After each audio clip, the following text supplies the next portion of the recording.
Today I'm going to be talking about networking, how you can improve it, or where you can get settings, drivers, and everything you can do to improve your networking on your PC side, such as your speed and your latency. But before we get started, make sure to join our Discord community where you can find PC part picker lists, many other tweaking packs, and even channels with hundreds of active users ready to help you with any PC issue or questions you may have. And also, check out our website where you can find our free Performance V4 software, as well as our paid services which improve performance for any game. And especially relevant to this video are networking services, which do what we do in this video and way more in-depth settings, as well as hardware recommendations and improved buffer bloat and the router settings, which is really where all the magic happens. Okay, so first where I want to get started is this buffer bloat test. I want to just explain what a buffer bloat test is and why this is important to all of you playing games. So when you're running a regular speed test, which this also has as a part of it, it tells you your speed of your internet, it tells you the base latency of your internet, and the speed test has a few results, but they're kind of hidden behind the top layer. But if you run a buffer bloat specific test, such as this waveform test, this is going to simulate a file transfer over the internet, and it's going to tell you how well your network is going to do under load. So when your computer is actually sending,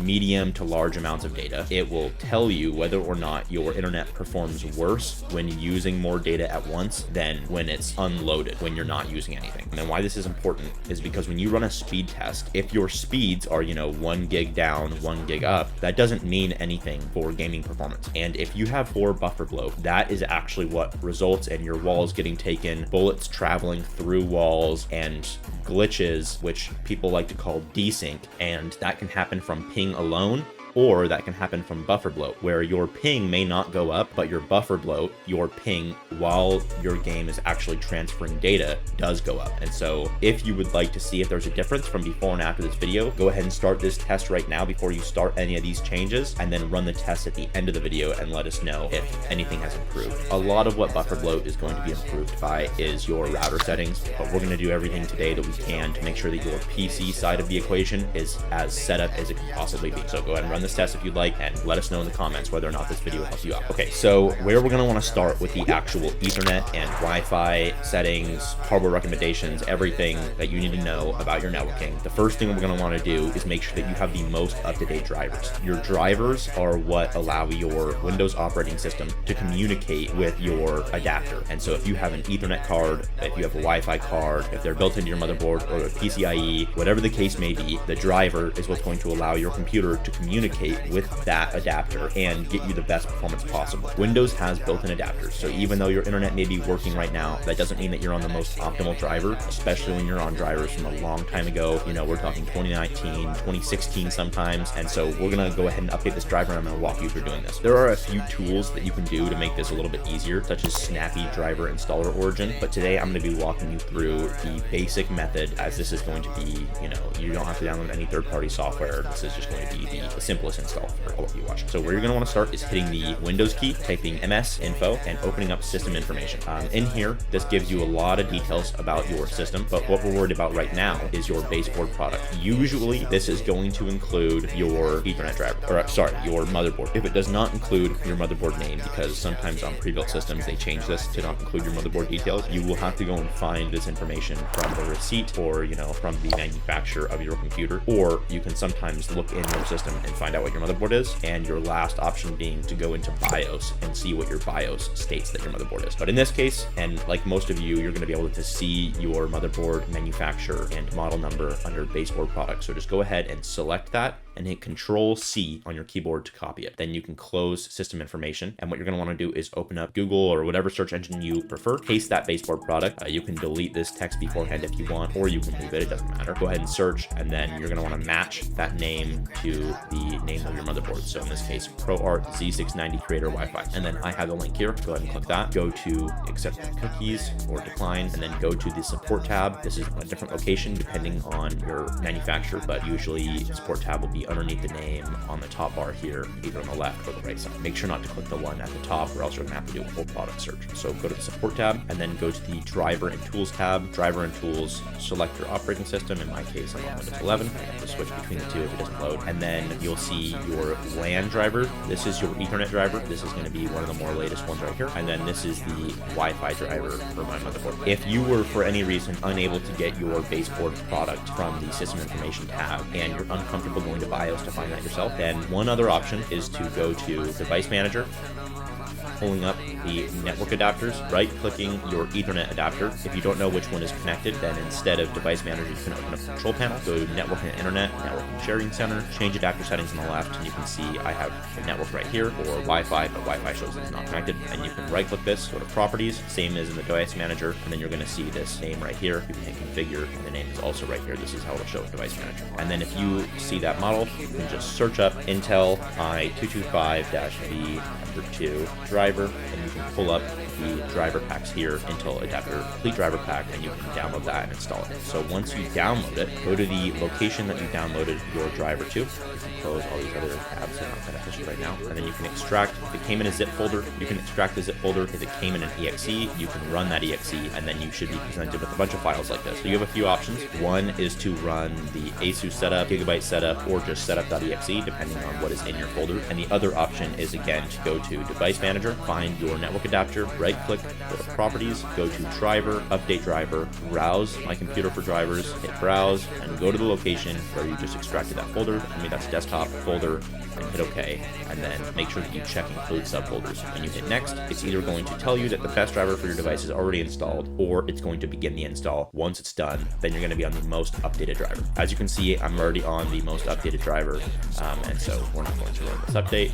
And once you're done with that, you can go ahead and safely delete these files. You do not need those anymore. And once you have done your driver install, now that instructions follows Ethernet and Wi-Fi. Once you are finished with the driver install, then what we're going to head on to is your Ethernet adapter settings or your Wi-Fi adapter settings. And I'm going to walk you through both before explaining the differences in hardware, the different brands as far as Ethernet adapters go, any Wi-Fi recommendations. I'm going to give that all to you in just a minute. But first, we're going to go through the driver settings of both of these adapters. So the first thing that you're going to want to start with is the Find Me adapter that you're connected to. Again, I have the Ethernet adapter here. Go to Properties, and I'll go through Wi-Fi in a second. You can leave all these alone. I mean, depending on what you have running on your system, turning these off may help. You always want to leave Internet Protocol version. For most of you, honestly, leave Internet Protocol version 6 on as well. The rest of these are practically useless, but in certain situations, you may need them, or they may be beneficial for your connection, and it's not really going to provide you a benefit to turn any of these off. So we recommend that you just leave these on and don't worry about it. Then go to the Configure tab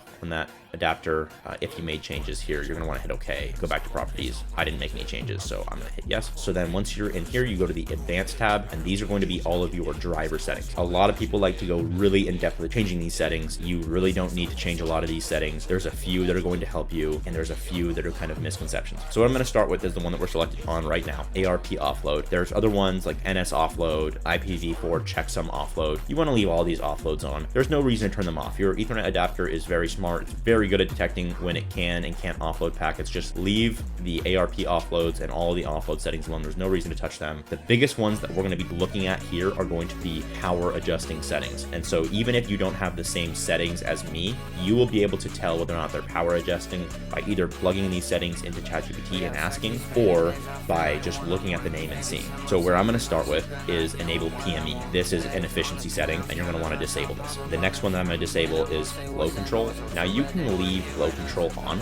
auto negotiation or disabled. Most of you won't utilize this setting, but if your router supports it, it can cause issues if this is disabled. And so if you have issues, you can turn this back on to auto negotiation, but you can safely disable this. You can safely leave it on. It's not really going to make a difference for anyone here. So that was really personal preference. And then what I don't have here, which some of you will see, is the energy efficient Ethernet. Energy efficient, read that in the name and know that that is a power modifying setting, and we are looking for optimum performance, not necessarily power efficiency, so go ahead and turn that off. Next up is going to be the interrupt moderation. People like to turn these off, no reason to turn them off, there's no benefit. You can just safely ignore those settings. The next one's going to be jumbo packet. If you can disable this, disable it. If yours is a value like mine, just leave it at 1514. If you can't disable it and there's only options that are on, then just leave it as whatever it was defaulted to. The next one that I'm going to go to is the log link state event. You're going to want to disable this one. And then the next one that people like to mess with is the packet priority in VLAN. There's going to be no difference for you, and if your network has VLANs, you're going to want to leave this on. This is going to auto-negotiate your VLANs. This is going to auto-negotiate where your packets go, what decides what packets go first, etc., etc. Just leave this setting alone. There's no reason for you to touch it. It will not be on if it is not needed to be on. And then receive buffers, again, leave this one default. Reduced speed on power down is one of the settings that you guys might see here. You're going to want to disable that. Again, that's reduce speed on power down. There's no reason for a power modifying setting to reduce speed, and so you can turn it off just to be certain that you're not going to have any connection issues. Then you're going to want to head over to the selective suspend. Selective suspend basically is, again, a power saving feature. It allows the network adapter to kind of turn itself off when the internet isn't in use, which can be, during loading the game, for instance. And then when you actually really need the internet to kick in, it won't kick in. Sometimes it can also be a little buggy. And so we would recommend that you would turn off the selective suspend setting. And then another setting that kind of ties in with selective suspend, it's kind of a power management power plan as a whole. Selective suspend for any network adapter is going to be up here in the power management tab. You want to go here and uncheck the allow this computer to turn off the device to save power. Both of those, again, power saving features. And then you can go back to advanced and speed and duplex. Sometimes when you update a driver, or sometimes when you adjust some of these settings, your speeds will drop to 10 megabytes per second download or 100 megabytes per second download when you really have more internet, and it will only be as a result of changing those settings or updating the driver. And if that happens, you can go to the speed and duplex setting here and change it to the highest option. So gigabit per second is bigger than megabyte per second, and so 2 gigabits per second full duplex would be bigger than 2.5 gigabits per second half duplex. Full duplex allows full bandwidth, and so you want to choose the highest option with the full duplex that you can. Now, buffer bloat can be improved by limiting your speed in duplex yourself. So let's say that you have gigabit per second internet. If you limit this to 100 megabytes per second full duplex, that sometimes can improve your buffer bloat on your computer, because your system will limit itself well below the router's capabilities, and that can improve buffer bloat for some people. Not guaranteed. You can play around with that, but just know that that is severely limiting your download speed and upload speed. And so you can leave it on auto negotiation, like I said, but if you have low speeds, choose 2.5 gigabits full duplex or whatever your max option is there. Then the last few things you're going to want to turn off are these wait for link. You can turn that off. Wait for link settings, disabled. Wake on magic packet, disabled. And wake on pattern match, disabled. These are for very specific use cases. If you know that you want one of these on, you will know that you want it on. For instance, wake on magic packet is allowing another device to send a packet to your computer to turn on the computer. But if you don't have that set up, then you don't have the capability to do so. You will know what I'm talking about if you know what that is. And so if you don't, just go ahead and disable that and save. And then once you're good with that, go ahead and hit OK.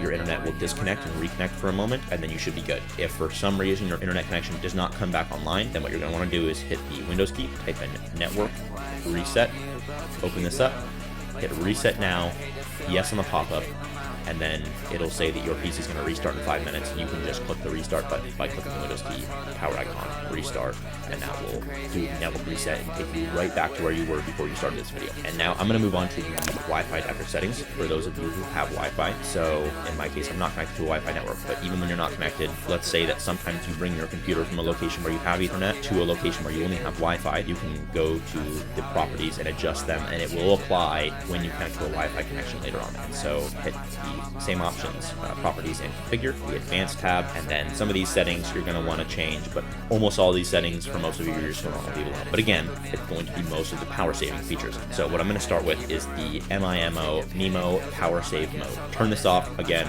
power saving mode, this is for energy efficiency. I guess you could possibly see a worsened battery life, but an Ethernet adapter or a Wi-Fi adapter is really not going to take too much battery from your laptop. Your laptop has a very big battery, and the games are going to be eating up your battery way way more than this is going to change anything. So unless you're extremely worried about efficiency, turn this off. This is probably going to improve performance for some of you. Again, NS offloads and all these offloads you can leave alone. If you know what you're doing, you can play with these wireless modes and the bandwidths, but in this case, I have the auto option, so I would just recommend that you leave them on auto. Next up would be the throughput booster. You want to enable any throughput booster that you might have. This is going to sometimes allow more power to the adapter, which allows a better connection, better range to your Wi-Fi network. So I'm going to enable the throughput booster, and same for the transmit power. Same exact thing applies. I would set this on the highest to make sure that your antennas are fed the highest amount of power possible. Roaming aggressiveness, you're going to want to leave this on medium. You don't need to have this any higher or lower.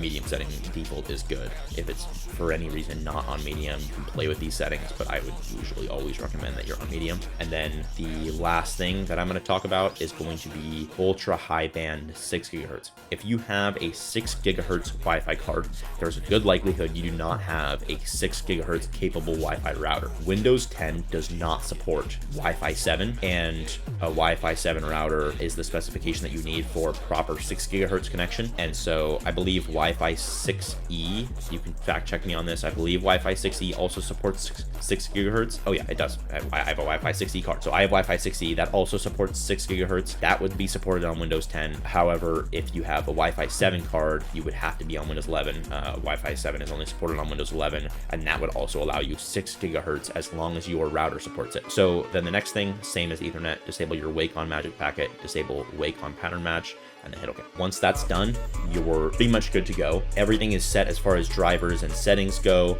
and now I'm going to debunk some myths, and then we're going to get into hardware recommendations for anyone who's looking for, network recommendations. So the first thing that I'm going to debunk is changing your DNS. People like to change their DNS to a faster DNS, Cloudflare's or Google's DNS. This is not going to improve gaming performance. It can improve your web browsing speed. It can improve how fast your web browsing feels. You pull up google.com, for instance, that can load faster if you have a faster DNS. What a DNS is a domain namespace server, I believe. What a DNS does is it is a server that you connect to with a URL. So technically speaking, everything on the internet is IP addresses. So, I'm sure you're familiar with an IP address. It's usually 4 different 2 to 3 number sequences spaced out or delimited by a period. So, 192.168.1.1 is an IP address. Now, your public IP address is the one that you're connecting to. So if you pull up Google, for instance, Google has a public IP address. So if I open up CMD right now and I do ping google.com, you'll see that it has an IP right here. This IP is one of Google's public IP addresses, and a DNS server's responsibility is that when I search up google.com, it asks the DNS server what is google.com, and the DNS server resolves google.com with this IP and returns the IP address. So whenever you're browsing the internet, you're actually connecting to IP addresses, but the DNS is what is telling your computer what IP address goes to what. And so when you go to google.com, the DNS server literally tells your browser google.com is this IP address, so connect to this IP address. And so when you're playing games, the initial resolve, the DNS servers are not involved with. I mean, a lot of games will use a DNS server to initially resolve an IP address, but once you are connected to the IP address does not change for the entirety of the game. And so improving DNS won't improve anything other than in very specific situations. If your DNS server doesn't work at all, then you may not be able to resolve a game server's IP address and not be able to connect to the game. But you will run into problems well before connecting to a game. You likely won't be able to open up the launcher to that game, launch the game. You won't be able to browse the internet. And so you can move to a faster DNS, but it's not going to improve gaming performance or your ping. And then the last thing that I'm going to debunk is TCP optimizer. Very few games, at least fast-paced games, use TCP packets. So there's 2 types of packets. There's UDP and TCP. Just to make it simple, UDP is without a checker. There's no middleman. So if you send a UDP packet, it may reach the end client. You don't care. You're sending a UDP client. It is unchecked in a sense. And so it is sent to the client and the client receives it, and that's that. TCP is a little bit safer. When you send the packet, your network ensures that the packet is received by the client, and then the client ensures that that is the packet that you sent. And so TCP adds a little bit of a safety check. It makes sure that the packet is never lost and the data is accurate, whereas UDP is just sending data. It doesn't care if it somehow ends up inaccurate on the end side. And almost all of the games are going to use UDP. And the reason for that is because UDP is faster. If you're not having to check every packet, that is a lot of less steps every time that a packet is sent. Hundreds of packets are sent, thousands of packets are sent even while you're playing the game. Any given, game is going to be sending, 5 to 10 packets a second. And so it is faster to use UDP. Situations in which you'll see a game not use UDP packets are going to be like Minecraft or some other turn-based games where TCP is necessary because, in Minecraft, for instance, you're placing a block and you need to make sure that that block is placed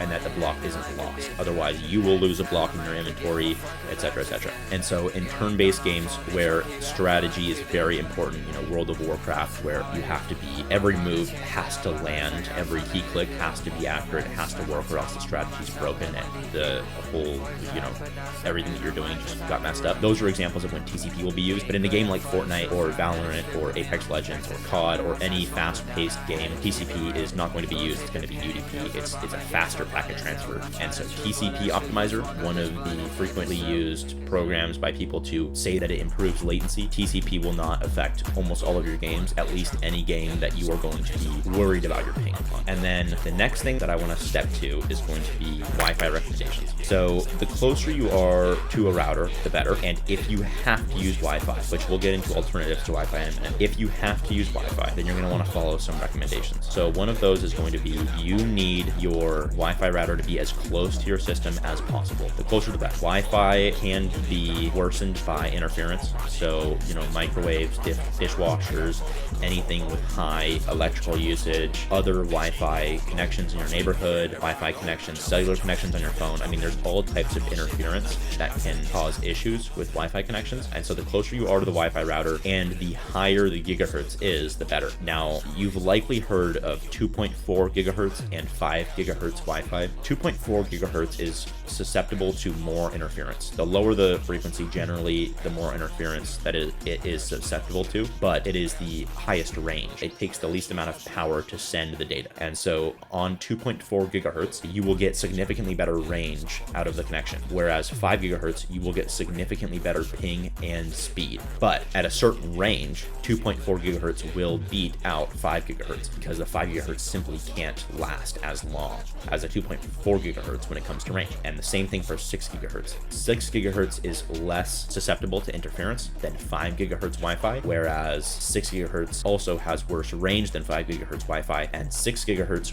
really struggles when going through walls. And so the more walls you have, the worse it's going to be. Most of you are going to be using 5 gigahertz Wi-Fi. Most routers only support 5 gigahertz Wi-Fi, and most of your adapters are only going to support 5 gigahertz Wi-Fi. But test out both, but 5 gigahertz Wi-Fi is what you're going to want to use whenever possible. All right, and now that we got the Wi-Fi basics out of the way, I'm going to move on to PCIe Ethernet cards. So if you have anything, realistically anything other than an Intel Ethernet card, so when we were looking at the Ethernet adapters earlier, if you had anything other than an Intel card, such as a Realtek or a Marvell card, it is recommended that you get an Intel card. They are generally the most stable and they have better internal hardware, which means, so for instance, like on a Realtek Ethernet card, the hardware is cheaper. That can cause instability, packet loss, worsened ping under load, which is bufferbloat, and even worsened speed, as well as sometimes they have driver issues or bugs. And generally an Intel Ethernet adapter, when you're worried about the max optimal performance, is going to be more reliable and a better performance. And so in the description, we have an Intel Ethernet adapter card linked. They're not very expensive. I think it's around $30, and that is going to be your best performer. So if you have the money and you want to go get a PCIe Ethernet card, you're going to want to make sure that it's compatible with your motherboard. It needs to sit in a motherboard slot. You can do some research on your motherboard manufacturer and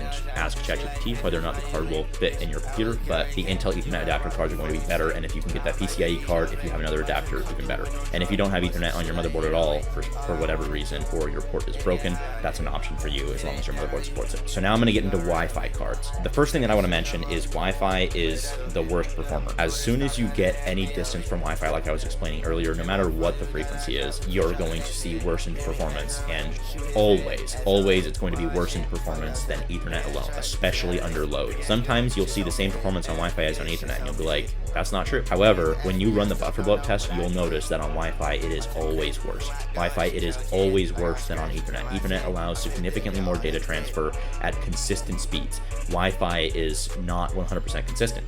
Like I said, there can be interference if for some reason somebody turns on a light or a fan next to your Wi-Fi router, or starts the microwave or starts watching TV. Depending on how far you are from your Wi-Fi router, those things can affect your ping in tiny amounts that can affect your gameplay.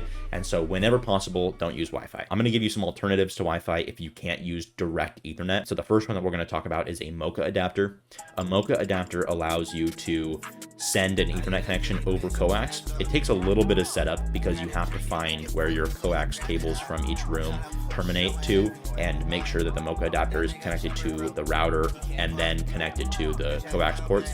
And the Mocha adapters do add some latency. It's not as good as direct Ethernet, but it is extremely good and the best out of all the other alternatives to Ethernet. A Mocha adapter is really good. Like I said, it's going to take some initial setup. You're going to have to kind of know what you're doing. You're going to have to do some research into Mocha adapters, but it allows you to send Ethernet over a coax port, which is the same port that you use to plug in your TV box. And so Mocha adapter is perfect, a little bit expensive, but flawless connection as long as you can get one. Second to Mocha adapters is going to be power line adapters. These are really finicky. The further you are away from a room where the router is with power line adapter, the worse it's going to be, depending on the power lines in your house, how old your house is. It's going to change the performance depending on what other devices are running on the circuits that you're connecting through, how much power is being drawn. All of these things affect power line adapters. So they're susceptible to the same kind of interference that Wi-Fi is, but sometimes in worse amounts and sometimes in better amounts. A power line adapter literally sends Ethernet at a separate frequency from regular power over power line. So when you plug,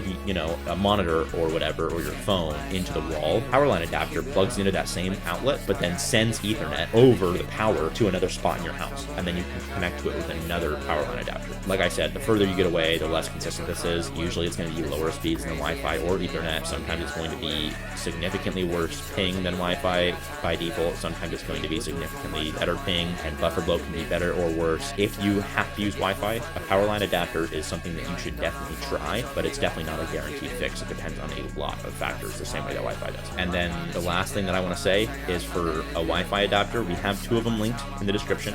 If you have to use Wi-Fi, your best bet is going to be using a Wi-Fi adapter that has a separate antenna housing from the adapter outlet.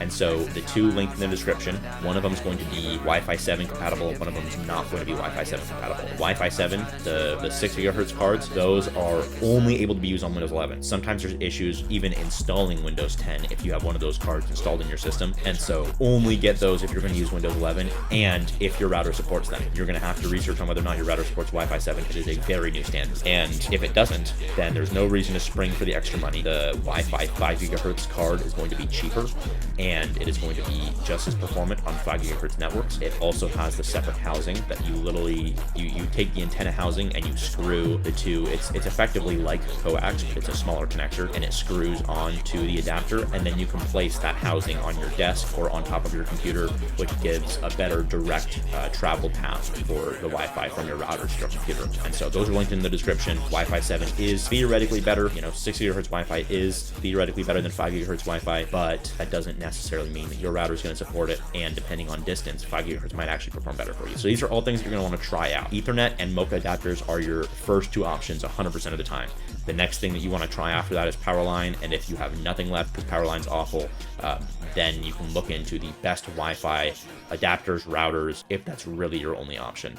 But again, Wi-Fi is unideal if you can avoid it. And then if you need anything past this, make sure to go to our website and look at our networking services. The networking service is going to include everything that we talked about today, but it's going to be given to you in a much more digestible, personalized, custom setup for you, as well as hardware recommendations for routers, modems, and settings for all of those devices that can improve buffer bloat way more than it's possible to do from your computer alone. If you have the right setup, you can, like me on Fiverr, get a perfect A+ rating with no increased latency under load, and that can be done with a modified router alone. Go ahead and look at those networking services if you're interested. Our networking expert Cubic will be able to give you any information you could possibly need about your network. You can ask any questions under the sun. That's going to be a great service for any of you really looking to improve your ping to the point where you have a massive competitive edge over the players that you're playing with.